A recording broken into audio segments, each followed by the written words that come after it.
آج جو عنوان متعین ہے وہ رعایت ادب کی توفیق کی خواہش اور بے ادبی کی مذمت ہے۔ بہت ہی اہم عنوان ہے، بہت اہم چیز ہے۔ ادب کے بارے میں بتایا کہ ادب کیا چیز ہے۔ چنانچہ فرماتے ہیں کہ از خدا جوئیم توفیق ادب، بے ادب محروم ماند از فضل رب۔ اور کہیں بعض نسخوں میں آیا بے ادب محروم گشت از فضل رب۔ از خدا جوئیم، خدا سے ہم طلب کرتے ہیں توفیق ادب، ادب کی توفیق۔ ہم اللہ سے ادب مانگتے ہیں، ادب کا سوال کرتے ہیں۔ بے ادب محروم ماند، بے ادب محروم گشت، بے ادب محروم رہتا ہے از فضل رب، رب کے فضل سے۔ بڑی اہم بات ہے، اللہ سے ادب مانگنا، ادب کا سوال کرنا، یہ بھی ایک دیکھو دعا ہے، اور عام طور پر ایسی دعائیں نہیں کی جاتی۔ کتنے لوگ کرتے ہوں گے، آپ خود غور کر لیں اپنی دعاؤں میں کہ کبھی ایسی دعائیں مانگی کہ اللہ ہمیں باادب بنا۔ یہ بتا رہے ہیں حضرت کہ ادب کا بھی سوال کرو، اور یہ ہدایت کا کلس ہے، ہدایت کی چوٹی ہے، جیسے تقوی ہدایت کی چوٹی ہے، اسی طرح ادب جو ہے یہ بھی ہدایت کا، اس کو چوٹی کہہ لیں ہدایت کی، یا اس کو جوہر کہہ لیں۔ اور ادب کے بغیر ظاہر ہے کوئی ہدایت ہدایت نہیں ہے، اور سعادت سعادت نہیں ہے۔ تمام سعادتیں، تمام بھلائیاں ادب کے اوپر موقوف ہیں۔ اور پہلے ہمارے معاشرے میں ادب بہت زیادہ ہوتا تھا۔ بھئی دین سارا ادب ہی تو ہے، دین میں ہر چیز کا ادب ہے، سمجھے نا؟ کہتے ہیں الدین کلہ ادب، دین سارا کا سارا ادب ہے۔ اور اسی لیے یہ جو ہماری مشرقی تہذیب ہے یہ ادب سے سجی رہی ہے، ادب آداب سے ہمیشہ، یہ ہمارے کلچر کا حصہ رہا ہے مشرق میں، کیونکہ یہاں دین کا غلبہ رہا تھا، مسلمان ہی زیادہ ہوئے، مسلم کنٹریز زیادہ ہیں، تو لہذا ادب چھایا رہا۔ مغربی دنیا کے اندر چونکہ دین نہیں رہا، جو کچھ تھا وہ بھی ختم ہو گیا، انلائٹنمنٹ کی تحریک آ گئی، تو پھر وہ دین کا اثر بالکل مٹ گیا، تو وہاں پر بے ادبی بالکل عام ہو گئی۔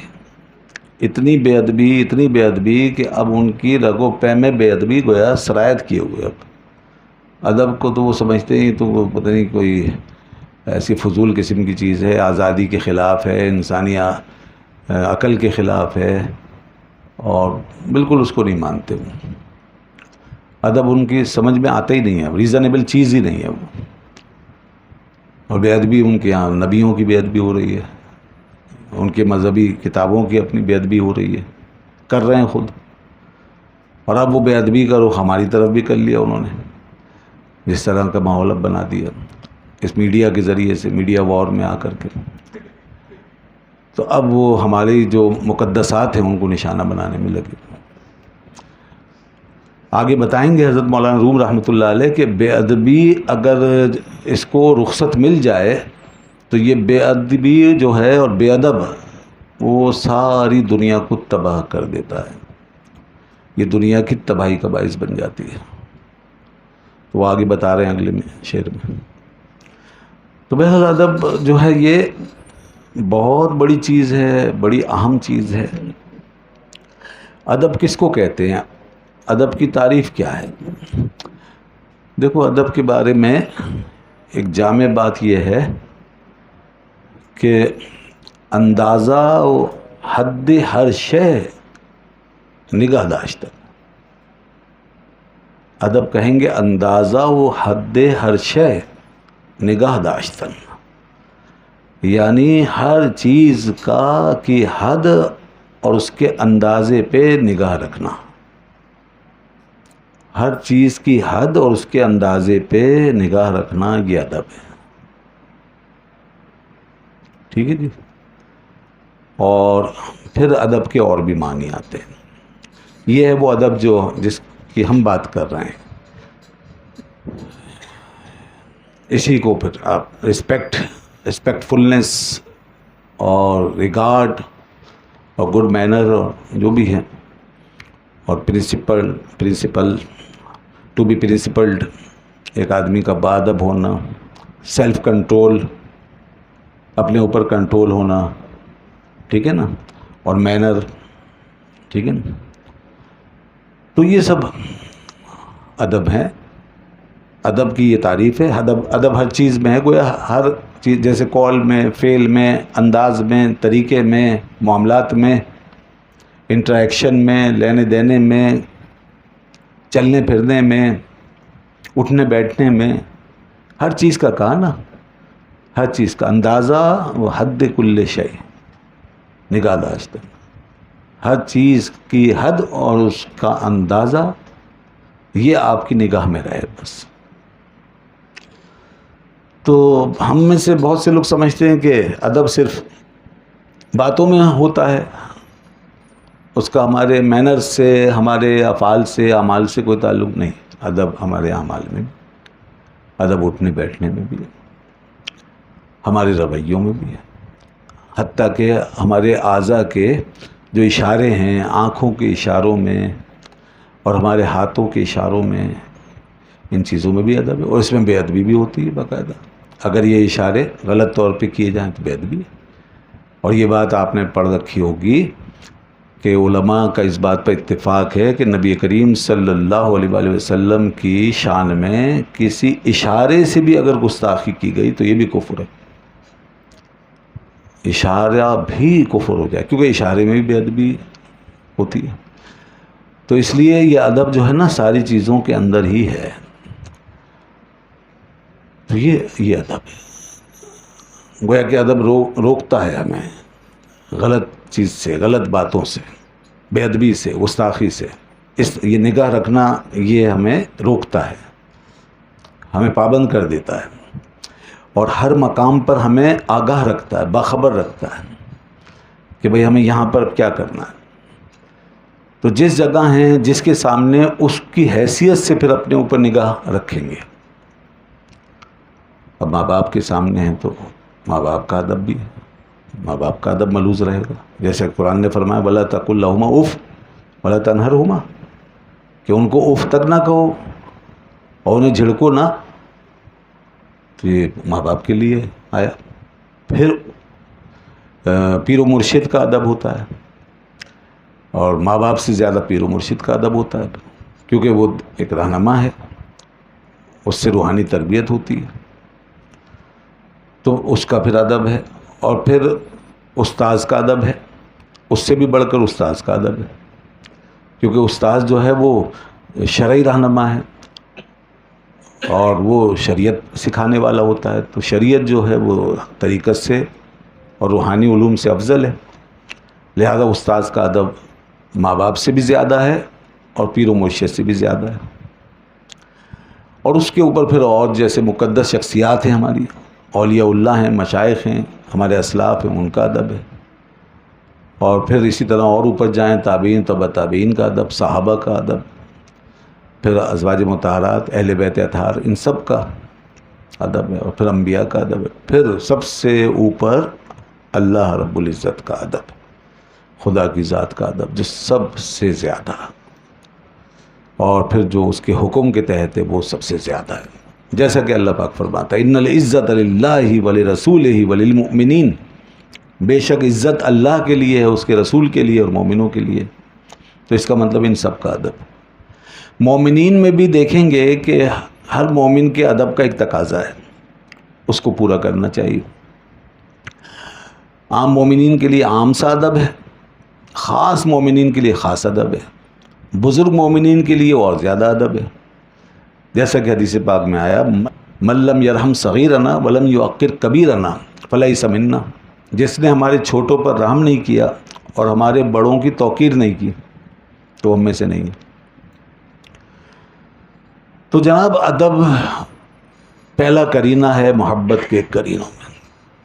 اقبال کا بڑا خوبصورت شعر ہے خاموش اے دل بھری محفل میں چلانا اچھا نہیں. ادب پہلا کرینہ ہے محبت کے کرینوں میں. کہ دیکھو قرآن کا ادب ایسا ہے کہ نماز میں بھی ہمیں اس طرح قرآن پڑھنے کو کہا گیا ہے کہ اس کا ادب ملحوظ ہے. یعنی کھڑے ہو کر ہاتھ باندھ کے اب آپ قرآن پڑھیں. یہ قرآن کے ادب کے لیے ہے. اور رکوع میں قرآن نہ پڑھیں, سجدے میں نہ پڑھیں, منع کیا گیا. حدیث میں منع ہے کہ کوئی شخص بھی رکوع اور سجدے میں قرآن نہ پڑھے. اگر جان بوجھ کے پڑھا تو گناہ گار ہوگا, کیونکہ ممانعت ہے. حضرت علی رضی اللہ عنہ سے یہ حدیث آئی اور متعدد حدیثیں ایسی, آپ نے واضح طور پہ منع فرمایا. اور اگر سہون کوئی پڑھ لے تو پھر سجدہ سہو لازم ہو جاتا ہے. قصدن پڑھے گا تو گناہ گار ہوگا. تو کیوں منع ہے؟ کیونکہ ان حالتوں کے اندر تذلل پایا جا رہا ہے. ہماری طرف سے ایک ذلت کا اظہار ہے رب کے حضور میں, عجز کا, ذلت کا, تواضع کا, تذلل کا, اس کا اظہار کر رہے ہیں ہم. تو اب جب اس قسم کا اظہار کر رہے ہیں تو قرآن نہ پڑھیں. قرآن کا بڑا احترام ہے. قرآن عظیم الشان کتاب ہے, اللہ کا کلام ہے, اس کو ایسی تذلل کی حالت میں نہ پڑھیں. تو اب کیسے پڑھیں وہ بتا دیے, کھڑے ہو کے پڑھیں نماز میں. اور نماز کے علاوہ بہرحال آپ بیٹھ کے ادب سے پڑھیں.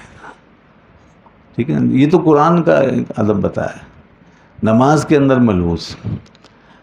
اور لوگ جو ہیں ان آداب کو بعض دفعہ نہیں ماننا چاہتے اور کہتے ہیں جی کیا فرق پڑتا ہے, جیسے چاہو پڑھ لو, جہاں چاہو پڑھ لو. نہیں, خیال رکھنا چاہیے. کیونکہ دیکھیں آداب میں ساری صورتیں واجب نہ صحیح, بعض صورتیں واجب ہو جاتی ہیں.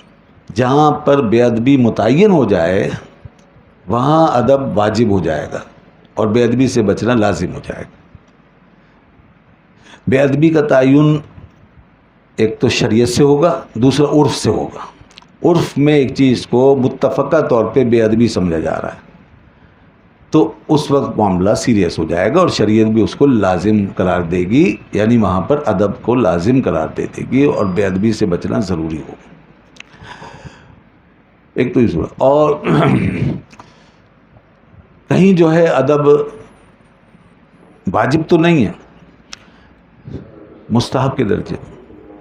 مستحب کا معاملہ تو بہت دور تک جائے گا, حتیٰ کہ آپ کی ذاتی جو کیفیات ہیں نا اس کے لحاظ سے بھی مستحب چلے گا. چاہے وہ دوسروں کی کیفیت نہ ہو, لیکن آپ کی کیفیت ہے, آپ اس انداز سے ادب کر رہے ہیں, کوئی اور نہیں کر رہا, یہ معاشرے میں رائج نہیں, تو یہ بھی مستحب ہے.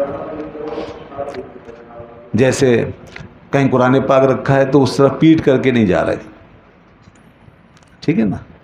تو اب یہ کوئی اس میں ایسی بے ادبی اس کو نہیں کہا گیا, ناجائز یا حرام نہیں کہا گیا. لیکن ایک شخص ہے کہ جہاں بھی قرآن رکھا ہوا ہے وہاں سے وہ الٹا ہو کے جا رہا ہے, پیٹھ پھیر کر, چہرہ قرآن کی طرف کر کے جا رہا ہے. جب آ رہا ہے تو اسی طرح آ رہا ہے, اور جب جا رہا ہے تو اسی طرح جا رہا ہے. یہ طریقہ سمجھے. تو اس طرح کی چیزیں قیاس کر لیں. تو بعض لوگوں کے یہاں جیسے اچھا اسی طریقے سے تلاوت جو ہے آپ بغیر وضو کے کر سکتے ہیں, ٹھیک ہے نا, بغیر وضو کے تلاوت جائز ہے. لیکن ایک شخص یہ سوچ کر کے نہیں میں جب بھی قرآن پڑھوں گا تو وضو کے ساتھ ہی پڑھوں گا, بغیر اس کے کہ اس نے اس کو فرض جانا ہو, شریعت کو نہیں بدلا اس نے, لیکن اس کا اپنا ایک جذبہ یا اس کی اپنی کیفیت ہے, وہ زیادہ ادب کرنا چاہتا ہے, تو ٹھیک ہے, یہ مستحب ہے اس کے حق میں, اس کو اس کا اجر ملے گا, ٹھیک ہے نا. تو اس طرح بہت باریکیاں پھر نکلتی چلی جاتی ہیں. تو بہرحال ایسی باریکیاں ہم دوسروں پر امپوز نہیں کر سکتے, اور اگر کوئی اس پہ عمل پیرا نہیں ہے تو اسے ملامت بھی نہیں کر سکتے. جیسے مسجد میں قبلے کے آداب کے حوالے سے بعض بزرگوں سے ایسا آتا ہے کہ وہ جب نکلتے تھے تو پشت کر کے نہیں نکلتے تھے, بلکہ الٹے پیر نکلتے تھے, جبکہ آج اکثریت عوام و خواص سب اسی طرح باہر آ جاتے ہیں. تو یہ جو ادب ہے نا, یہ ان کا ایک جیسے پرسنل ایک میٹر ہے, ان کا اپنا جذبہ ہے, قبلے کے حوالے سے ان کا ایک اپنا ادب ہے. انہوں نے زیادہ احتیاط اپنے اوپر لازم کرنی اور اس کا لحاظ کیا. اعلیٰ حضرت رحمۃ اللہ علیہ سے اس طرح آتا ہے کہ آپ جب بھی مسجد سے نکلتے تھے تو الٹے پاؤں نکلتے تھے, قبلے کی طرف پش نہیں کرتے تھے. تو ہم اس کو لازم نہیں کر سکتے کیونکہ اس قسم کی پابندیوں میں لوگوں پر سختی زیادہ ہو جائے گی اور لوگ اس کو پھر بجا نہیں لا سکیں گے. تو اب جیسا کہ میں نے کہا کہ جہاں ادب واجب ہو جاتا ہے تو وہ اس کا لحاظ رکھنا تو ضروری ہے. مثال کے طور پر قرآن مجید کو آپ گرا نہیں سکتے, آپ پر لازم ہے کہ اسے احترام کی جگہ پر رکھیں, نیچے نہیں پھینکیں گے, بلکہ اگر نیچے کسی نے پھینکا قصدن جان بوجھ کے توہین کی نیت سے تو کافر ہو جائے. اسی طرح ایسی جگہ پر نہ رکھیں جہاں جو بے ادبی کی جگہ ہیں, جیسے جوتیاں رکھنے کا ریک چپلوں کے ساتھ, جوتیوں کے ساتھ, ٹھیک ہے, فرش پہ نہ رکھیں, زمین پہ نہ رکھیں. یہ چیزیں ایسی ہیں کہ جس میں ہمارے اوپر واجب ہو جاتا ہے کہ ادب کریں, کیونکہ اس میں لوگوں کے نزدیک یہ بات متفق علیہ ہے کہ یہ صورت بے ادبی کی ہے. اسی طرح نجاست سے دور رکھیں, اس پہ گندا کپڑا نہ چڑھائیں, غلاف جو ہے پاک ہونا چاہیے اس کا, اور آپ کے ہاتھ وغیرہ بھی پاک ہوں جب آپ اس کو چھو رہے ہوں. چھونے میں تو پھر یہ ہے کہ باوضو بھی ہوں آپ, تو نجاست حقیقیہ اور نجاست حکمیہ دونوں کے حوالے سے آیا, تو آپ باوضو ہوں, ٹھیک ہے نا, ناپاکی کی حالت میں نہیں چھوئیں گے. لا یمسہ الا المطہرون, یہ بات قرآن میں نص کے طور پہ بھی آ گئی ہے. تو یہ ہوتے ہیں آداب. ہاں اچھا, اب صحابہ کرام کا معاملہ دیکھیں تو انہوں نے رسول اللہ صلی اللہ علیہ وسلم کے ادب میں اس طرح کی باریکیوں کو بھی طے کیا, اور ان کے اپنے اپنے ذوق کے مطابق وہ چیزیں ظاہر ہوئیں. واجب ادب سب نے پورا کیا جو لازم تھا. بے ادبی کرنا جیسا کہ حرام اور کفر ہے تو اس سے سب بچے. اور پھر ادب کے اندر آگے ہر ایک نے اپنے اپنے ذوق کی اتباع کی. جیسا کہ بعض اصحاب جو ہیں وہ منہ میں پتھر رکھنے لگے کہ کہیں بے احتیاطی میں آواز اوپر نہ ہو جائے, یہ ان کا اپنا ایک وہ جذبہ تھا, حالانکہ اس کا حکم نہیں تھا. اتنا آہستہ بولنے لگے کہ کہیں بے ادبی نہ ہو جائے, پھر رسول اللہ صلی اللہ علیہ وسلم کو یہ ارشاد فرمانا پڑتا کہ ذرا دوبارہ بولیں, زور سے بولیں. اتنا آہستہ بولتے تھے. حضرت عمر بن العاص رضی اللہ عنہ جو ہیں, انہوں نے یہ بات فرمائی کہ جب سے اسلام لایا ہوں میں نے آنکھ اٹھا کر نگاہ بھر کے رسول اللہ کو نہیں دیکھا, نگاہ بھر کے نہیں دیکھ سکا میں کبھی, کہ میں ایسے دیکھتا رہوں بس آپ کو. آپ کی ہیبت و جلال کے باعث میری نگاہوں پہ ہمیشہ خشوع طاری رہا ہے. یہ ان کا ادب ہے.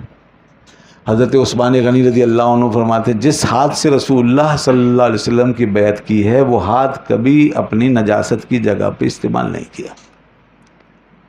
یہ ان کا ادب ہے. حضرت علی شیر خدا رضی اللہ عنہ اپنا وہ نام جو رسول اللہ صلی اللہ علیہ وسلم کی بارگاہ سے ان کو ملا, ابو تراب, اس نام کو سنتے بڑے خوش ہوتے تھے. جب کوئی ان کو ابو تراب کہتا تو اس سے انہیں بڑی خوشی ہوتی تھی. اس طرح کی بہت چیزیں ہیں. حضرت عباس رضی اللہ عنہ, ان سے پوچھا گیا کہ آپ بڑے ہیں یا رسول اللہ صلی اللہ علیہ وسلم بڑے ہیں, یعنی عمر میں. اب انہوں نے بجائے یہ کہنے کے کہ میں بڑا ہوں تو ظاہر ہے عمر ہی بتاتے وہ, لیکن چونکہ یہ کلمات مطلق بڑائی کی طرف اشارہ کر رہے تھے تو اس میں انہوں نے بے ادبی خیال کر کے اس طرح نہیں کہا, بلکہ ایک بڑے ہی خوبصورت بادب انداز سے اپنا جواب تیار کیا اور کہا کہ رسول اللہ ہی بڑے ہیں, ہوا اکبر ہو وانا حسن, حضور ہی بڑے ہیں, میری عمر زیادہ ہے. وانا حسن, میری عمر زیادہ ہے. تو اگر وہ کہہ دیتے کہ میں بڑا ہوں تو یہ عمر ہی ہوتی, لیکن انداز دیکھیں آپ, یہ کرینہ ہے, بات کرنے کا کرینہ. وہی جو میں نے ابھی ادب کی تعریف بتائی ہے کہ نگاہ رکھنا ہر چیز کی حد پر, ہر چیز کے اندازے پہ, کیسے بات کرنی ہے, کیسے اظہار کرنا ہے. یہ ہے اصل میں ایک مومن کا طرز امتیاز, ہمارے بزرگوں کا طریقہ. اور یہی اہل سنت و جماعت جو ہے وہ اسی طرز امتیاز کے ساتھ قائم. سمجھے نا. یہ چیز ہمیں ہمارے بزرگوں نے سکھائی اور وہ تقریباً ایک حد تک ہمارے یہاں آج بھی اس کا رنگ موجود ہے. اور کوئی اگر اس طریقے سے ہٹ کے چلتا ہے تو یہ جو ماحول ہے اہل سنت کا یہ اس کو گوارا نہیں کرتا، گوارا نہیں کرتا. اور کوئی زیادہ بے ادب ہو جاتا ہے تو وہ تو پھر نکل ہی جاتا ہے باہر. ٹھیک ہے نا.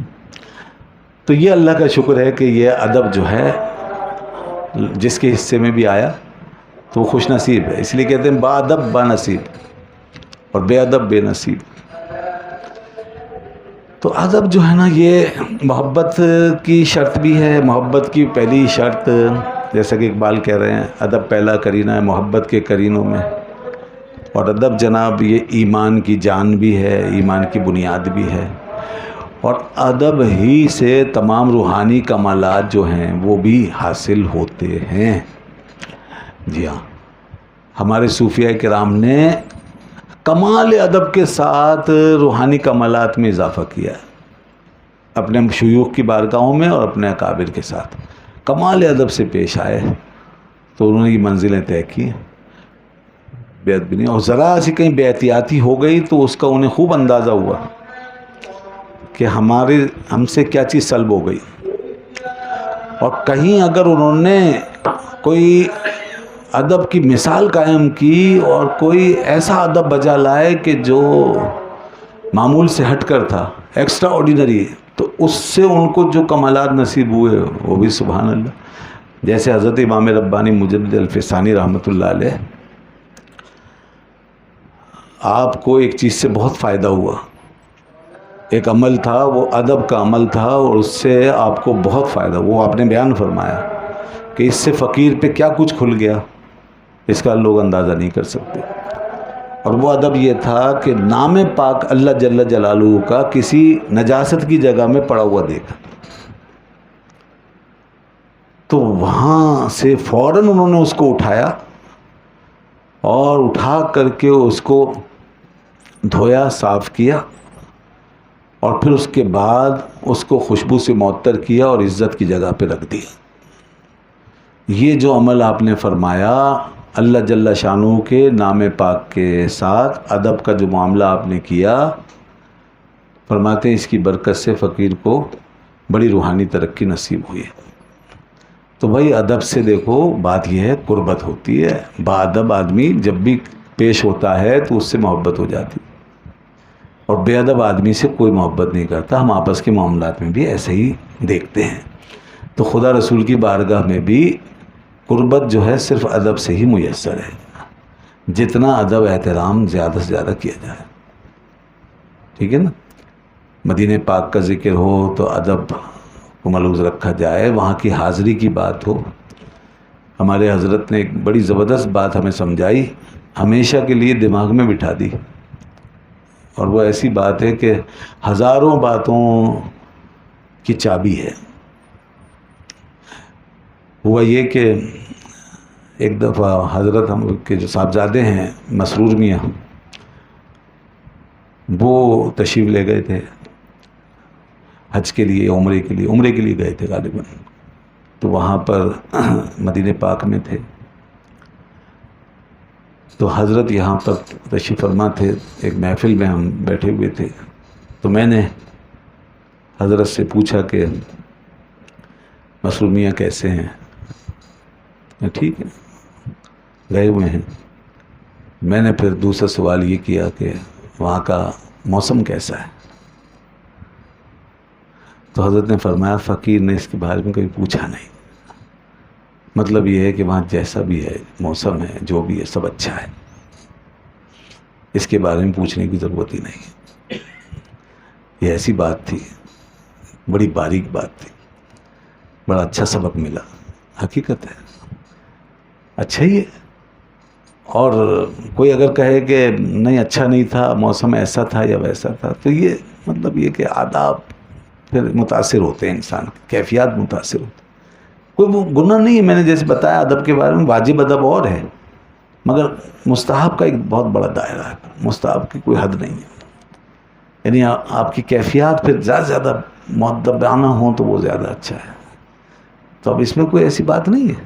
کوئی بے ادبی، کوئی اگر پوچھے اور کوئی بتا دے موسم کہ بھئی گرمی زیادہ تھی یا سردی زیادہ تھی، میں اس کو بے ادبی نہیں کہہ رہا، بے ادبی نہ کہا کریں ایسے، لیکن ایک کرینہ ادب کا، بھال اس میں بھی ایک لحاظ ہو سکتا ہے ادب کا. تو جتنا لحاظ کوئی کر رہا ہے اپنے طور پہ، جیسے حضرت نے کیا اور ہمیں بھی ایک اشارہ کر دیا، ہم سے بھی کہا نہیں کچھ لیکن میں اشارہ کر دیا کہ میں نے کہیں پوچھا نہیں، تو اس سے ہمیں بہت کچھ سمجھ آ گیا کہ نہیں یہاں یہ جگہ وہ جگہ ایسی نہیں کہ اس کے بارے میں کوئی دوسری رائے جو ہے نا وہ قائم کی جائے، بس اچھا ہی ہے جو کچھ بھی ہے، ٹھیک ہے نا. یہ بڑی باریک باتیں ہیں. تو پھر اعلیٰ حضرت کے یہاں تو ماشاءاللہ بڑے آپ کو ملیں گے ایسی باریکیاں ان کی تحریر میں، ان کی شاعری میں، اور آگے بزرگوں کے یہاں بھی آپ کو کوئی چیز نظر آئے گی. تو بھائی ہمارے بزرگ جتنے بھی ہیں ہم ان کو اس لیے بزرگ کہتے ہیں کہ سب باادب تھے. کوئی بے ادب ہمارا بزرگ نہیں بن سکتا، نہ کل نہ آج نہ آئندہ.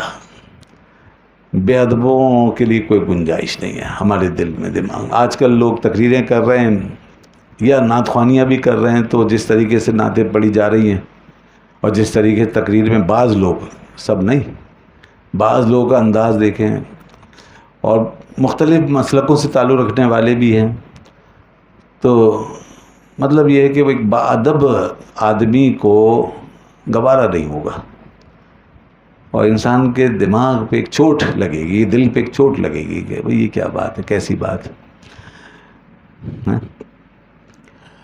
جیسے ایک صاحب دوسرے مسلک کے، وہ ویسے تو کئی ایسی مثالیں مل جائیں گی آپ کو ان کی تقریروں میں. اب ایک بات مجھے یاد آئی، وہ صاحب مشہور مقرر ہیں، اور وہ اس طرح آپ صلی اللہ علیہ وسلم کا ذکر کرتے ہوئے کہنے لگے کہ حضور جذباتی ہو گئے ایک موقع پر. یہ لفظ مجھے بڑا چبھا نا، وہ عجیب لگا. یہ جذباتی لفظ جو ہے یہ مثبت نہیں ہے، پازیٹیو نہیں ہے، اس سے ایک دوسرا سینس بنتا ہے. آپ کو اس موقع پہ اگر کہنا ہی تھا تو یوں کہتے ہو رسول اللہ صلی اللہ علیہ وسلم کا جذبہ ایک دم بھڑک گیا، ٹھیک ہے نا، آپ کا جذبہ بھڑک گیا، آپ نے جذبے میں آ کر ایک بات فرما دی، لیکن جذباتی ہو گئے. جذباتی ایک منفی کیفیت کو کہتے ہیں جس میں عام لوگوں کا حال ہوتا ہے. ایک متحمل ہستی، باوقار ہستی، بردبار ہستی، با اخلاق ہستی، بلکہ خلق عظیم کے مرتبے پہ جو فائز ہو، اللہ کا نبی، نبیوں کا سردار، وہ کیسے جذباتی ہو سکتا؟ جذباتیت تو ایک منفی کیفیت ہے، یعنی ہم مغلوب ہو جاتے ہیں اپنی حالت سے، اس وقت کیا کہا جاتا ہے جذباتیت. تو یہ لفظ اچھا نہیں ہے. اس طرح کی چیزیں بہرحال لوگوں کے گفتگو میں آج نظر آتی ہیں، محسوس ہوتی ہیں، تو ہمیں ایسی باتوں کو سے اوائڈ کرنا چاہیے، اور کسی کی بے ادبی کی تقلید نہ کرو. اگر کسی سے سہون بھی ایسی بات ہو گئی، کسی سے بھی، چاہے وہ ہمارا بزرگ ہے، کوئی بڑا ہے، اور اس سے کوئی بات ایسی ہو گئی ہے نادانستہ، تو تقلید نہ کرو. ہر جگہ ضروری نہیں کہ فتویٰ بھی لگایا جائے اور اپنے ہاتھ میں شریعت کی مسند لے لی جائے. وہ پھر علماء کا کام ہے، مفتیان کرام کا کام ہے کہ اس کی پھر شرعی حیثیت بتائیں. لیکن یہ کہ ایک چیز اگر ہمیں لگی ہے کہ یہ ادب اس میں نہیں ہے تو پھر ہم اس کو چھوڑ دیں وہیں، ٹھیک ہے نا. تو فرما رہے ہیں کہ از خدا جوئیم توفیق ادب، ہم خدا سے ادب کی توفیق طلب کرتے ہیں. اچھا، ادب جو ہے اچھے طریقے کو بھی کہتے ہیں، دانش کو بھی کہتے ہیں. اب ہم آگے بڑھ رہے ہیں مزید معنی کی طرف. ادب دانش کو بھی کہتے ہیں، اس کے معنی میں اور بھی وسعت ہے. دانش علم، اب علم ادب پورا ایک باقاعدہ علم ہے نا، پورا علم. بلکہ یہ جو علوم عربیہ ہیں یہ سب ادب کہلاتے ہیں. تو اسی معنی کی وجہ سے، کیونکہ ادب کے معنی دانش کے آتے ہیں، ادب کے معنی علم کے آتے ہیں، تو اب یہ علوم عربیہ جتنے ہیں ان کو ادب کہا جاتا ہے. اب اس لحاظ سے اگر ادب کی تعریف کریں تو وہ علم یخترز بہ عن الخلل فی کلام العرب لفظ قولا او تحریرا. یعنی یہ ادب ایک ایسا علم ہے کہ یخترز بہ عن الخلل، جس کے ذریعے سے بچا جاتا ہے خلل سے، خرابی سے، نقص سے، فی کلام العرب، کلام عرب میں، قولاً او تحریرن، قول میں، کہنے میں، بات کرنے میں اور لکھنے میں، یا کہہ لیں کتابتاً، تحریرن نہ کہیں کتابتاً کہہ لیں، قولاً او کتابتاً، تو کتابت میں، لکھنے میں. تو یہ علم ادب ہوگا. اور یہ کل 12 علوم ہیں جناب. یہ جو عربی کے علوم ہیں جن کو علم ادب کہا گیا ہے یہ 12 ہیں، اور یہی وہ علوم ہیں جو ہمارے مدارس میں یعنی ان میں سے اکثر پڑھائے جاتے ہیں. اس میں سے 8 جو ہیں وہ اصول ہیں اور 4 فروع ہیں. تو فروع تو ہمارے یہاں بالکل رخصت ہو گئے، البتہ اصول اکثر پڑھائے جاتے ہیں. علم لغت، علم اشتقاق، علم صرف، علم نحو، علم بیان، علم معانی، علم عروض، علم قافیہ. یہ 8 علوم ہیں جو اصول کہلاتے ہیں. اب اس میں بدی ہم نے نہیں لیا. بدی جو ہے علم معانی اور علم بیان ہی کے ضمن میں آتا ہے، اس کو مستقل علم کی حیثیت سے نہیں گنا جاتا، وہ اسی کے ضمن میں، مگر ایک علم ہے وہ بھی بہرحال، تو وہ اس کے ضمن میں ہی سمجھا جائے گا، علم معانی اور علم بیان کے. تو یہ ہیں 8 علوم. اور اس کے بعد 4 جو ہیں وہ فروع ہیں. علم رسم الخط، علم قرض الشعر، علم انشاء اور علم محاضرات. یہ 4 علوم یہ فروعی ہیں. ٹھیک ہے. اس میں تواریخ وغیرہ وہ پھر اس کے ضمن میں آ گئی محاضرات میں. محاضرات کا مطلب ہے جو ہم بیٹھ کر کے مکالمے، بات چیت، حاضر جوابی کی جو چیزیں ہوتی ہیں، سننا سنانا ایک دوسرے کے ساتھ، جیسے تاریخ بیان ہو رہی ہے، کچھ اور بیان ہو رہا ہے، کچھ اور بیان. اور قرض الشعر میں شعر کو نقائص سے خالی کرنا، اس طرح شعر کو دیکھنا اور لکھنا، اور ایسا علم جس سے شعر کے نقائص دور ہوں، پتہ چلے کہ شعر میں کیا کیا نقائص ہیں وغیرہ. خیر یہ اب زیادہ نہیں رہا اور یہ صرف شاعروں کی حد تک ہے. تو باقی جو ہم اس سے پہلے والے اصول ہیں اس میں تقریباً ہمارے یہاں مدارس عربیہ میں پڑھائے جاتے ہیں. اچھا، ان کے اوپر پھر جو ہیں علوم شرعیہ ہیں. یہ علوم ادبیہ ہیں یا علوم عربیہ، ان کے اوپر جو علوم ہیں وہ علوم شرعیہ ہیں. اس میں قرآن، تفسیر قرآن ہے، اصول تفسیر قرآن ہے، حدیث ہے، اصول حدیث ہے، فقہ ہے، اصول فقہ ہے، یہ سب چیزیں. اور 2 علم اور ہیں جو ہم پڑھتے ہیں ذہن کو تیز کرنے کے لیے اور کچھ مہارتیں حاصل کرنے کے لیے. وہ علوم عالیہ الف سے کہلاتے ہیں. وہ ہے منطق و فلسفہ. یہ علوم بھی باقاعدہ پڑھے جاتے ہیں تاکہ قرآن و حدیث میں زیادہ سے زیادہ فہم حاصل ہو. لیکن علوم شرعیہ یہی ہے، قرآن و حدیث سے متعلق جو علوم ہیں یہ سب علوم شرعیہ. تو یہ ہے جناب ادب، ادب کی تعریف اور ادب کی تمام تشریحات. فرماتے ہیں از خدا جوئیم توفیق ادب. تو late us implore Allah Almighty, implore God to help us to adab, to regard, to respect. ٹھیک ہے جی. بے ادب محروم ماند از فضل رب. بے ادب regardless, undisciplined, one who lacks self-control. One who lacks self-control is deprived of the grace of the Lord.